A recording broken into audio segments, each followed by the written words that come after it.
Was joking with them, saying like, oh, you guys must have just stopped the cuties watch party over there at Sneako's stream, right? Welcome, cucks, that kind of shit. And it got really under his skin in a big way, so he started dancing around with the gun and threatening to come shoot me. So he kept saying, oh, you're in Tampa, right? I'll come see you, waving his gun around and dancing. You wanna watch my clips? Watch my clips. Watch my clips. You want me to watch your clips? Watch my clips. These are the only clips I'm watching, you were? Now, the reason he keeps saying watch my clips while threatening me here is because during the stream I couldn't watch him live because he just kept shouting slurs. So I said watch my clips to see what I was saying about you. I had to communicate via Twitch clips.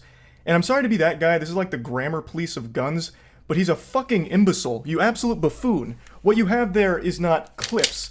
These are mags. They're mags, not clips, you absolute fucking dummy. The same way that this is also a mag. They're all mags. Stop saying clips, you look fucking stupid here.